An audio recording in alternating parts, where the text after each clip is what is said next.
this panel. It's the panel for this is Lowering Barriers for Small Business Entry for Success. My name is Luke Schultz, Director of Small Business Programs for Air Force Lifecycle Management Center. I'd also like to point out, make sure you visit the Small Business Resource Area, which is you come out here, it's to the left. We have the Apex Accelerators, Small Business Administration's here today, GSA, Air Force First Look, Mike Hogan will be here. You can talk to him about barriers that you're experiencing. Entrepreneurs Center, Wright Brothers Institute, Defense Contract Audit Agency, and then all the various small business directors up here, and then the Academic Partnership Engagement Experiment. So what I'll go ahead and do, I'll go ahead and go through the small business directors, starting out with Mr. Jeff Malott. If you could just give a minute or two on kind of what's coming up, what you're excited about, what you've been working on. Thank you. Well, it may take more than a minute if you want me to address what I'm excited about. But anyway, Jeff Malott, I'm the Director of Small Business at Headquarters, Air Force Materiel Command. We're located also here at Wright-Patterson Air Force Base. Really what we've been hearing about here at LCID is, of course, GPC, right, and the Air Force's response to that, how the changing landscape and the threat. And so I just encourage all of you that if you're interested in entering the Air Force Materiel Command market, Air Force Lifecycle Management Center, and all the AFMC centers, there's a part of it that's called, you have to do some homework, and that is familiarizing yourself with the mission and envisioning how you would help us achieve that mission or make it more effective, right? And that could be all the way from the services you provide to the technical capability that you develop and we integrate into a weapon system. And so with that in mind, we're doing that as well with our partners out there. We've recently completed what we're calling our enterprise engagement with those Apex accelerators at the state level to familiarize them with the command's mission across all 6 centers. And then we also plan to do that as well with our Small Business Administration PCRs, and that's the Procurement Center representatives that are at all of our locations to ensure that they are familiar and know the faces, who to contact across the command, because it is really an interconnected web or enterprise. That's the wrong word, really. The Air Force Materiel Command is an enterprise that, as it states in our mission, it's integrated, collaborative, trusted. And so we need to do that really across the board and with all of our partners. And you're one of them as a small business. Great. Thank you, Jeff. I know I'm really excited about the initiative with the Small Business Administration. I know Dr. Tom Cruz-Mark's here. There's been an effort, strategic initiative, I know being pushed out with Mr. D'Angelo, our executive director, and really to focus on, reducing those barriers, trying to lower the cost. I'll go ahead and kick it over to Brian McJilton then. All right. Hello, I'm Brian McJilton. I'm Director of Small Business for Air Force Research Laboratory. We have our headquarters positioned here at Wright-Patterson Air Force Base, but we also have other sites that are associated with AFRL at Eglin Air Force Base, up in Rome, New York, National Capital Region, as well as Kirkland Air Force Base. And again, we are the single R&D organization that supports both the Air Force and the Space Force. And kind of pigtailing onto what Jeff was saying, as we look at the great power competition and the changes that we're making across the Air Force, more specifically the stand-up of the ICC, Integrated Capability Command, as well as the Integrated Development Office. I think the thing that excites me about all this is about the prioritization of our needs that we need to better support the warfighter from an AFRL perspective. And so there's a lot of change of information, a lot of change in the organizational structures and how processes and procedures are going to be working to better support our warfighters with regards to the R&D work that we do inside AFRL. And for us in SB, within AFRL SB, one of the things we are taking is a very proactive approach to being more informative, setting up that infrastructure to be more informative out to the S&T ecosystem, more specifically those small businesses that provide us that innovative power to quickly and with that agility to respond to those driving demand signals that we have been getting from our warfighters, as well as those ones that we'll be getting from the warfighters in the future. So, some of the things that I'll be talking about maybe a little bit later is our new AFRL SB Hub website, which is really structured to be more informative to the small business ecosystem. We are issuing out a number of pilots to be more proactive in our approach to supporting new small businesses that are emanating out of our universities, whether they are spin-outs or startups, as well as looking at other proactive measures that we can take inside the fence within our acquisition communities to better support small businesses in the pursuit of opportunities with AFRL. Great. Thank you, Brian. Ronnie, over to you. Try to keep it short, please. Okay, Luke, I'll keep it short. Thanks, Jeff. I'm just kidding. Okay, so my name is Ronald Hobbs. I'm the Director of Small Business at the Air Force Sustainment Center. We have the 3 major Air Force depots, and we're headquartered at Tinker Air Force Base in Oklahoma. We also have Robbins Air Force Base in Georgia and Hill Air Force Base out in Ogden, Utah. The Air Force Sustainment Center, we overhaul and repair almost every Air Force platform as well as for other services. So tons of opportunities for small business to support us. So looking forward to engaging on that. We also have the supply chain management wing and the supply chain operations wing. So if you're a manufacturer, small business, medium business, and you're wanting to support the Air Force in that regard, you can talk to us and we can help you with that as well. Hopefully what you hear with all of us up here, we don't view ourselves as individual small business offices. Over the past couple of years, I feel like we've made a huge effort to try to operate as one, because we know you in the industry don't want to try to learn how to work with 6 different AFMC organizations. So hopefully you hear that theme that we're trying to collaborate, trying to communicate, trying to create simple, streamlined ways for you to do business with us. When I get a chance to talk to you, I can show you what we've been working on, a customer engagement guide, which shows you how to engage Air Force Sustainment Center and all the offices within that. And we're trying to work that across the command to create kind of a streamlined process for you. So that's it for me, and look forward to talking to you guys. Great. Thanks, Ron. I appreciate it. Greg, over to you. Good afternoon, everyone. My name is Gregory Santiago. I am the AFMC Small Business Director. The purpose of AFMC is to support all the Air Force's installation and mission support capabilities. What that simply means is we support all the infrastructure for the Air Force, and we do that by employing enterprise-wide vehicles to take advantage of those opportunities. So we have a lot of opportunities for small business in the field of operational R&D, IT services, construction, architectural engineering, environmental services, as well as medical support services, professional services, and also security force services. So as you see, we have a wide kind of bandwidth of opportunity for small business to support the Air Force and AFMC. Within our organization, we're headquartered down in San Antonio, and we have 2 offices. One, of course, being in San Antonio, and the second being out at Wright-Patterson Air Force Base, which I have Dave Boris as the OL director leading that effort out there. So we'll be happy to connect with you. We love collaborating and looking for innovation opportunities within the industry, because as you know, small business is the backbone of Air Force and America, and we look to take advantage of those opportunities. Great. Thanks, Greg. Thanks for giving the overview. I know you already introduced Dave, so I'll probably go ahead and kick it down to Rob then. Hi, Rob Acosta with the Air Force Nuclear Weapons Center. So nuclear being the operative word, I think everything that goes boom in that domain, we caretake from an acquisition perspective for the end user, global strike. And then also we have newly with the GPC initiative is establish a new program executive officer with ICBM. Heard from General Rogers earlier.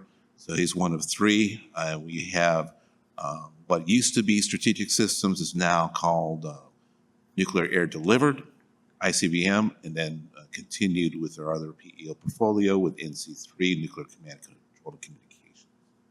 So first 2 being hardware based, the last one being the interconnected domain where communications, whether it's lands, space, traverses, copper wires on the ground, NC3 is part of.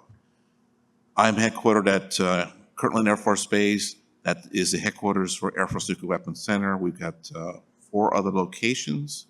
NC3 in particular is at Hanscom Air Force Base, Massachusetts. ICBM's at Hill Air Force Base, Utah. And then we got two smaller organizations, smaller workforce, smaller budget, Tinker Air Force Base and Eglin Air Force Base, at least for now. And we also, from a center perspective, three cycles in, preparing for a fourth, doing our own cyber topics. So that's of interest. And if you want to talk further of that regard, let's connect together and talk those many different things. Okay, great. Thanks, Rob. Then what I'm going to do now, I know I see Scott Owens is in the audience. He's with Strategic Services, EPASS. So Scott, if you just want to stand up and say hi to everyone. He's going to be, wanted to make sure, so he's the focal point for Strategic Services, strictly, ANAS, EPASS, and then he'll be over in PEO Alley, but just wanted to make sure that he's available to talk with.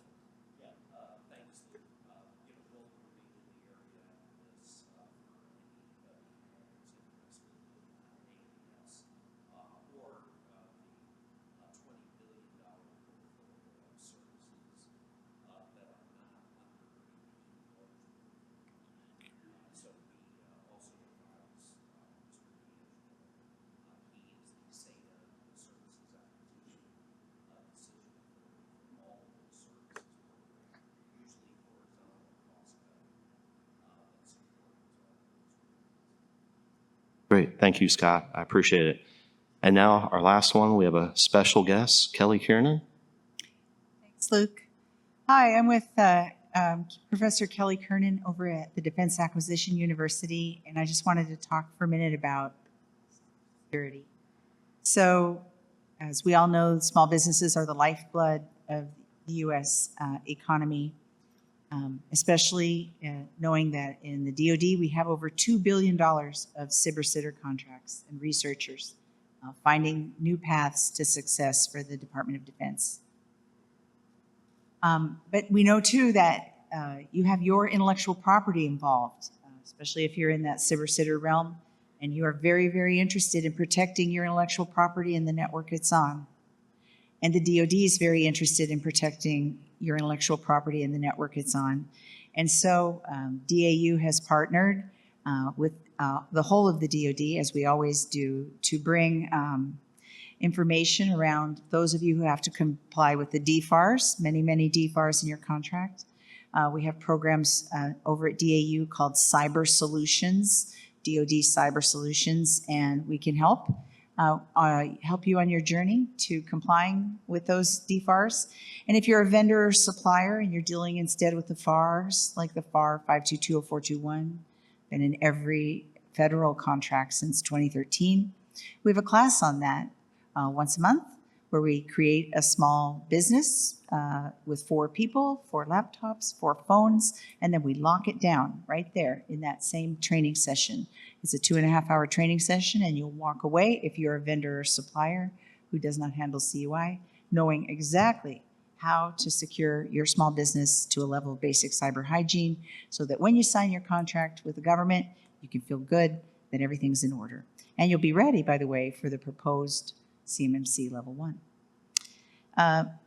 The other thing we're going to do is we're going to offer you information about some 25 federal agencies that have free services for U.S. small businesses on their cybersecurity journey, such as your Apex Accelerators, your NIST MEP centers, and the NSA one, which I'm going to talk about for just a minute in case I never see you again. I want to make sure you know this.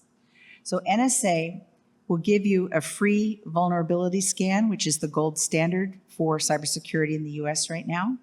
And they will then turn around and give you all the mitigation steps that you need to fix whatever's wrong. Now, almost anybody will give you a vulnerability scan these days, and almost nobody will give you the steps to fix it for free. They're going to want about $10,000.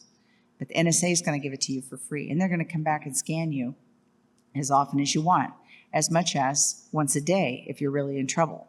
And they're going to be there with you as a partner until everything's in order. And the very best part of this is that it's also available to your subs who don't have a government contract.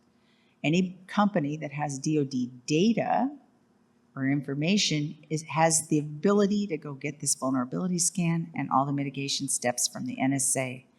If you want to know more about it, just drop me a line. I think my email's up there, or anyway, it's Kelley.Kiernan, just like it's spelled there, at dau.edu.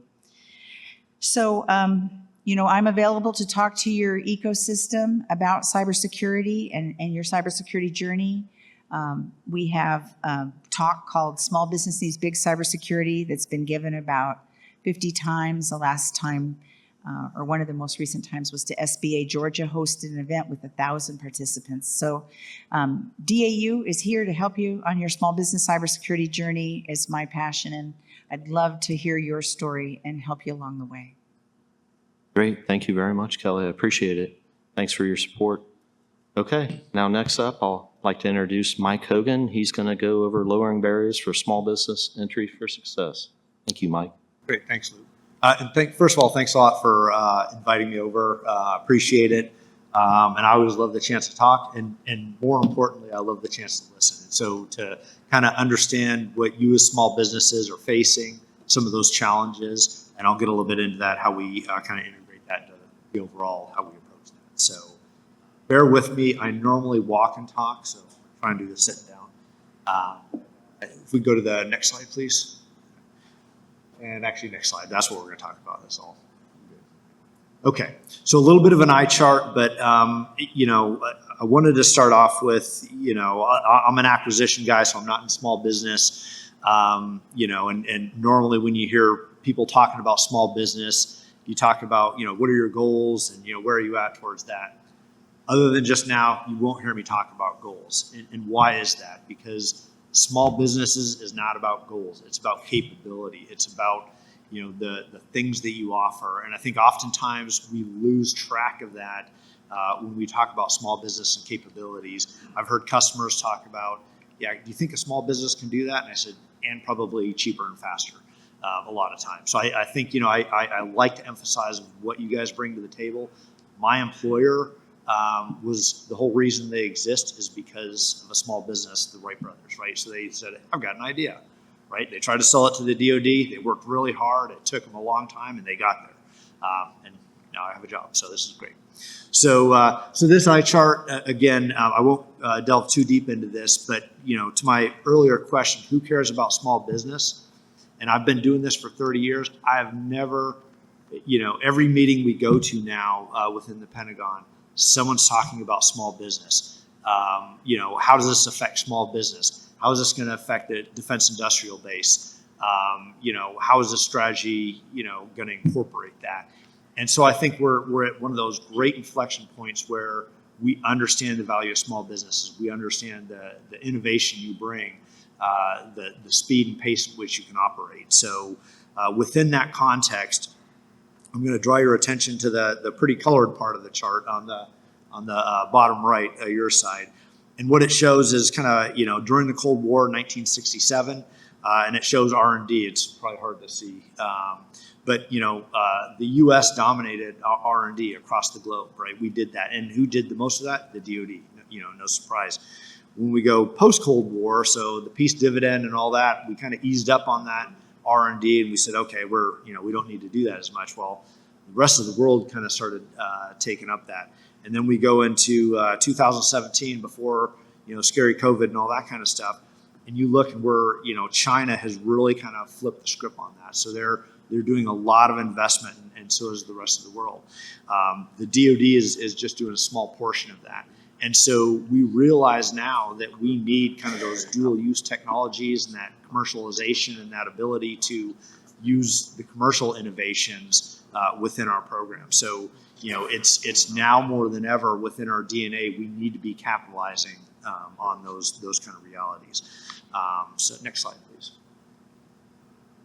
I won't go too much into this, but again, this also reinforces what I was talking about now. We're OMB and the administration, they're always talking about new entrants and, how do we pull those in? We're now starting to measure that. And again, not at the expense of who we're already doing business with, because we value that. We need to grow that and have more depth. One of our cornerstones of how we determine price, fair, and reasonableness, about how we pick the highest rated technical officers, those sort of things, is through competition. Competition breeds innovation. It breeds, robust. It breeds better pricing, all those kind of things. So we absolutely want to, get out of our own way sometimes and make sure we're giving you those opportunities.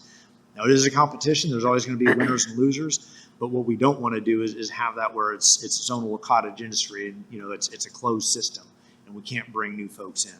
I'll also draw, the Deputy Secretary of Defense, Ms. Hicks, throughout all the correspondence, you see that continuing thread of, small businesses. And we need to understand, how this is impacting that in policy, in papers, those sort of things. So, and certainly within the Air Force, you can see kind of that squiggly line at the bottom.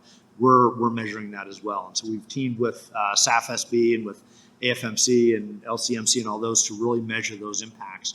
What does the industrial base look like? Next slide, please. Now actually stuff that I'm doing. So within Air Force contracting, there's a flight plan. One of the key results is lowering those barriers to small business. So we started off early on before that with a program called First Look, and we really wanted to see as we changed how we do business, we do e-commerce and all that, and the Air Force spends roughly about $1.7 billion on e-commerce, credit cards, GPC. How could we start moving some of that to small business? And so we teamed, I won't name names, but we teamed with some of the industry leaders and using e-commerce and some of those sort of things to divert money to give small businesses opportunities to compete for those dollars. And guess what? They did so, and they started winning. They started winning really big, and we saw a big difference in that. And so that was kind of our foyer into like, hey, we need to get more involved and have better partnership with small business to make sure that we're having some of these enterprise-wide effects. And so this flight plan was born, and we really, we interviewed a lot of companies, a lot of associations and things like this, and I'll talk about this as well, kind of reinforcing the value of these sort of things. Academia to really understand what are those barriers, and we weren't the first ones to look at this. A lot of different smart people are looking at how do we reduce these barriers. And so we didn't want to start from scratch. We wanted to really, build upon that and kind of see how we fit within the Air Force to that. So we identified existing and kind of, policy barriers that we do, so legal challenges. We have a lot of clauses. We love clauses. We love, all those kind of things and how we develop our statement of works. Some of the strategic barriers, whether we're doing bundling and consolidation, lack of competition, payment methods. Sometimes we're not always the best at payment and how we do those kind of things, so we can be slow. And as we mentioned, or as I didn't mention, but on the quote, some of the small businesses were not as attractive as we once were because of some of these sort of things. So we can affect it that way. On and off ramping, kind of that phrasing them out for long periods of time. If you heard the secretary earlier this morning talking about, strategy over the long term and some of those sort of things. If you're a small business, sometimes you don't have 5 years to wait, right? Like I need to feed the family now. I need to, write some of those paychecks. So we need to be sensitive to some of the timelines in our strategies. And then some of the process barriers, slow acquisitions. Again, the speed of our acquisitions, not just for innovation's sake, but being a good business partner. When we start talking about an idea and it takes a whole year, we ask you some questions, and then we go back in our thing. We talk amongst ourselves, and we're not communicating outwards. You're like, did you hear me? What did you think? Where are we at now? And we'll come back 6 months later because we're doing our policy things and our clearances, and then we come back and we say, yep, we heard what you said. Now give us a quote in 30 days. And okay, how does that work out? So better communication. Some of those process. Actually, I snuck into the communication barriers, but that consistent discussion, and sometimes the fear of candor and being able to, here's why you didn't do well, and real feedback that can help you submit a better proposal next time. So we looked at all those sort of things and said, what can we control? Some things, policy barriers, are going to take longer. Some of the other sort of things, we have more control over. Next slide, please. Oh, yeah, you're already on it. You're ahead of me, as always. So we looked at some of the things that we were doing right, and I'll give a couple examples. And if anybody is familiar with category management, there's been a lot of criticism with category management and small business, thinking that category management means bigger contracts and more efficient buying and all that. And there is a piece of it that is that. But Air Force category management looks at more holistically, and I'll give you an example where on elevator maintenance. We did an intelligence report on that, and what we found was predominantly done by small businesses. We didn't want to change that, but what we found was we weren't describing it consistently. So, as I go to you as a small business and I say, maintain it this way, well, your commercial business on the outside, you do it differently, and you're doing it with commercial standards. So now you have to adjust to how we want it done, right? And that makes no sense. So it makes it more complicated for you to submit a proposal and all that. So we standardize how we ask for that. And now it's easier for you to propose as a small business, but equally it's still done at a very tactical level. So very small business friendly. I already talked about first look, so I won't do that again to repeat myself. Kelley, the founder of Blue Cyber, again, being able to educate contractors on what some of these policy means and how you go about picking through that in a meaningful way. You don't have large bid proposal teams. You don't have spare employees all the time that's just like, let's go look and see what the newest DFAR clause says and how we do all that. Sometimes we don't even do that, right? So being able to find easy ways to digest that. Fun fact, I'll also tell you. The way we all got smart on federal contracting was through DAU, which Kelley worked for now, which is a great resource. They also can provide that training to you as small businesses. So there's many of the courses that we take that you can take as well. They're great weekend fillers. I highly recommend them. If you have a spare thing. But being able to uncover those educational opportunities for you. Industry engagements, as I said. These sort of things, understanding, what the customer wants, understanding, their mission, as Jeff kind of alluded to, is super important. Sometimes we don't understand what commercial has to offer and what some of those innovation technologies is. Once you understand what our mission is and what we're kind of looking for, sometimes you can help us bridge that gap and, help us see things through your lens of what we want to do. And also industry professional associations, they can engage on your behalf sometimes and help us, more bluntly see some of the things that we do. And so we've done a lot of engagements, and some of the lowering barriers is interviewing some of those, and they can be very blunt and frank as far as what some of those problem areas are. So definitely encourage those. And Air Force Civil Engineering Center has a great outreach program where they do that, and they intentionally go out and talk with small businesses, walk through what those missions are. Same thing with LCMC here, with LCID, is really helping you understand what the mission is. So, definitely encourage. I think being here is an testament to you seeing that. So I won't belabor that any further. And then data. I'm a admitted data nerd, and I love looking at the data and being able to see what it's trying to tell us. Oftentimes we collect it and then we don't look at it. So, things like consolidation, things like looking at what, how many people are competing for certain requirements over time, or being more or less, inclusive to small business. So teaming with our small business partners, we've developed some tools that will help us identify some of those higher opportunity targets to do that. So now we can educate our workforce to have better strategy that aligns to what small business capabilities have. All right, next slide. So these are some of what I've heard a lot in some of those interviews. And again, I collect stories. I've already picked on some of you out there on, what are your pain points? And that's one of my first opening things is like, what do you do? Like, I want to know what you do. I want to know, why we're hard to do business with. So I open with that, and I'll be here afterwards. So please, bombard me afterwards. I'd love to hear more. But, identifying opportunities, right? Some of the basic things of, what's out there, what's getting ready to come. OMB is getting, they have, they're looking to kind of standardize that forecasting thing. It's the requirement to forecast has not been new, but how we do that and do that in a meaningful way. Working a lot with Jeff and AFMC on being able to understand what elements you need as a small business, We don't have the perfect thing up front, but our palming process gives us a good idea of what we're going to spend our money on. So how can we translate that to you and tell you in time so you can start aligning resources, money, capital, those sort of things to be able to do that. Most of you probably already know about sam.gov, but sometimes you don't. There's also data to decisions, which is a GSA tool that kind of puts that into human speak.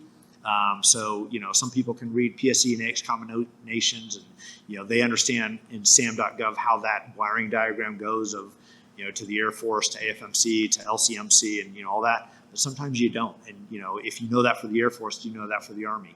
Do you know that for Treasury? So this kind of helps you break that down from a more kind of like, oh, I'm selling IT, or I'm selling R&D or facilities and construction, kind of in a more human way that we talk about understanding where those opportunities are. SAFSB also has a site. AFRL as well does, GovWide forecasting sites, so there's a lot of them. You will see shortly, I believe, kind of more of a unification of that, so you don't have to go to an Army site, an Air Force site, all these other sort of different sites. So a lot of that's still in works, but we understand that that's a challenge. But I also don't want to say that everything's on us, and so as a good small business, and I first of all, to make it a little bit more interactive, who went to the subcontracting opportunities, the breakout yesterday? Any?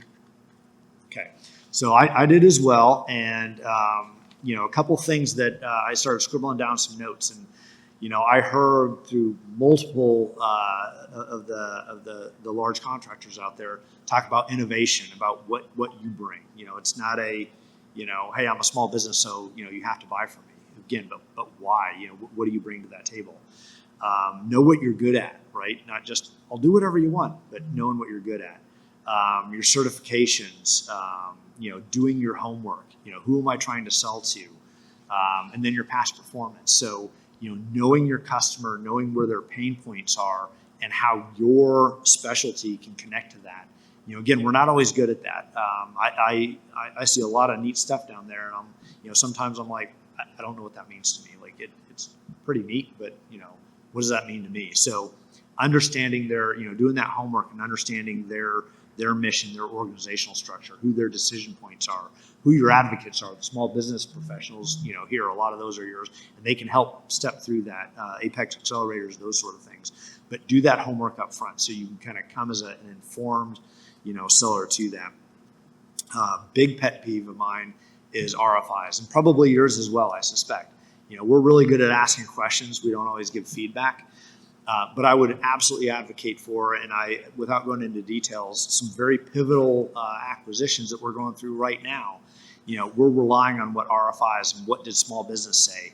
And when there's no voice of small business on that, do we assume that small business can't perform that? Maybe it's the strategy that we're doing and making sure we do that. So I always encourage you to read RFIs and don't just, here's our capability sheet. Read them and, take the time to answer that and say, like, I don't like this. This concerns me. Even if we don't ask for it, give us that feedback. Sometimes we don't always ask the right questions. So be that advocate for yourself and for that capability.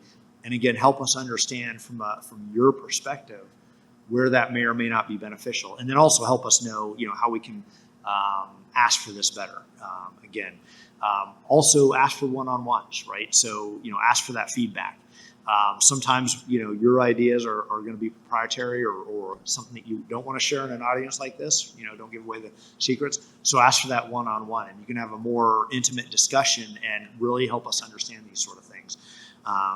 We're not always going to have time to do that, but definitely, ask for that and try and help us understand better ways to do that. Let me see, administration, and again, back to you, make sure you read your contracts, understand what those requirements are, and make sure you deliver on those, right? Building that past performance and that trust, right? It's a relationship. You're performing, you're key to our mission, so making sure that you're delivering on that and building that trust. And the amount of times, you can hear customers say, I don't know, that it seems risky to be, to do business with a small business. Some of our customers, not many, but some of them. And then, you know, we go through process, we educate them, and then they start doing that. And then they're like, are you kidding? You know, who is more sensitive to our requirements than a small business? Because we're a bigger portion of your business, right? So you're naturally going to be more doing that. So you're more attentive to what we need and understanding. You have less overhead, so you a lot of times you're more cost effective. There's a lot of assets, and there's a lot of reasons why I would want to default to small business. So helping that narrative and understand that, I think is important. And then be mindful. You know, don't self-eliminate yourself, like, you know, foreign-owned, controlled influence, those sort of things, especially in some of the higher tech areas. Some of the times, you know, you can self-eliminate yourself just through, you know, investments and other sort of things. So just, you know, be mindful on that.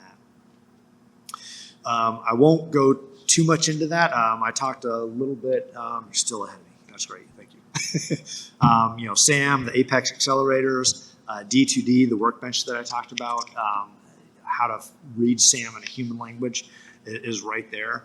And so I went through all that very quickly because, you know, I wanted to make sure we had time for questions or whatever else is next. But, certainly, you know, I would just kind of end with this is, you know, I have not seen a higher interest for small business in my entire career, and for good reason. Is, you know, as you heard about great power competition, we need to have more cost-effective, more mission-sensitive, more growth in our defense industrial base.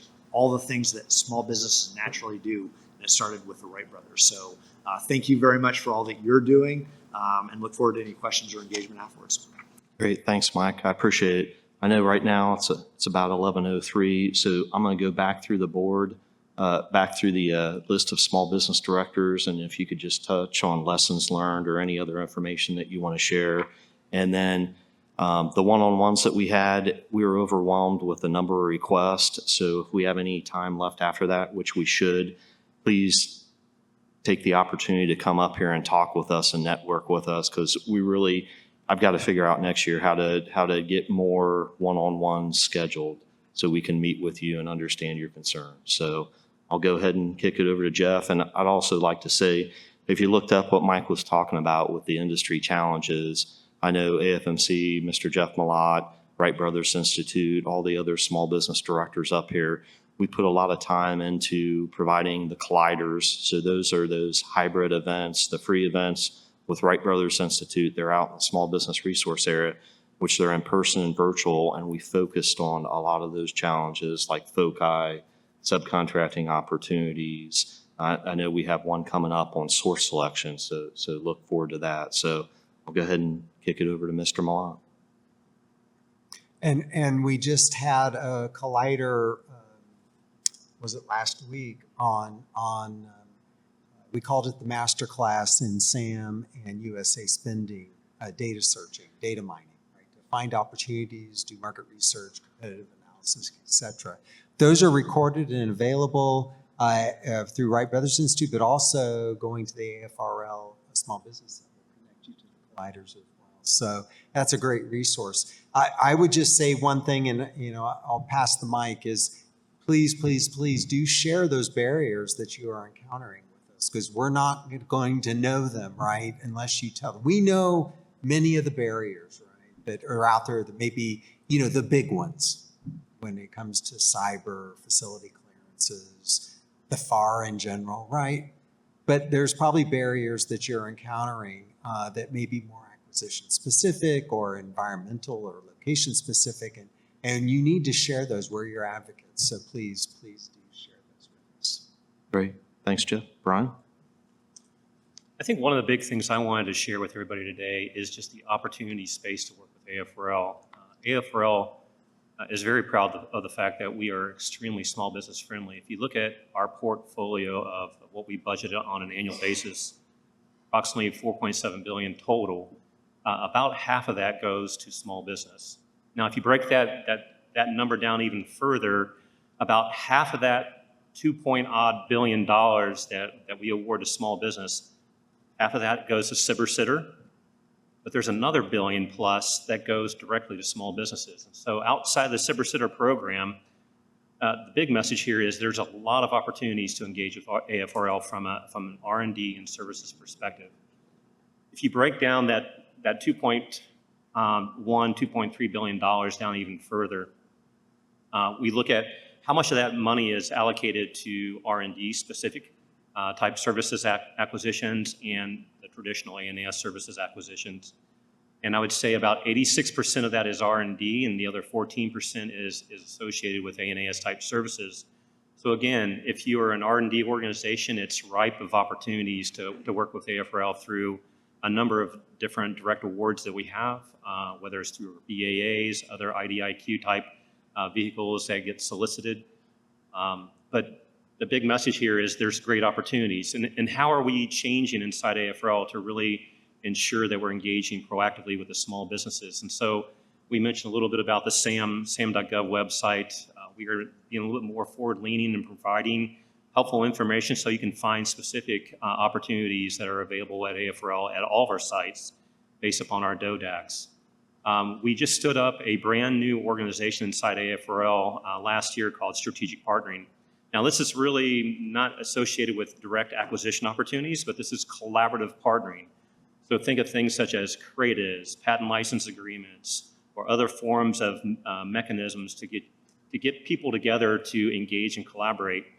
And so we have the regional networks, both in the Midwest and Mid-Atlantic, that have been stood up. We're in our third year of running our regional networks, which provides an opportunity for our small businesses to engage and interact with AFRL, SMEs, as well as other industry partners, and universities, so that you're getting yourself in the know of what AFRL is interested in buying, or where we're going from an R&D perspective, not only near and mid, but in far term perspectives as well. But it also gets you introduced to maybe some other primes that are already working with AFRL as another mechanism for small businesses to pave a pathway that could lead to potential opportunities with AFRL in the future as well. And then Tech Connect.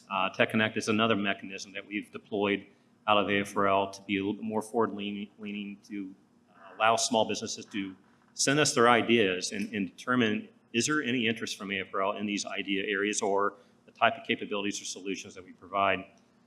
So bottom line is we are here to look at more ways of better supporting the small business industry base to grow it, and many of the proactive measures we're taking, whether it's through what we're doing from a strategic partnering perspective or what we're doing directly out of our small business office with a number of our pilots to help fund and support small businesses in becoming more proficient in the acquisition process, which is ACTAP, or working with our universities as they are birthing new small businesses of the future, either spin-outs or startups, so that they understand what the government opportunity space is to work with AFRL, but also with the Air Force.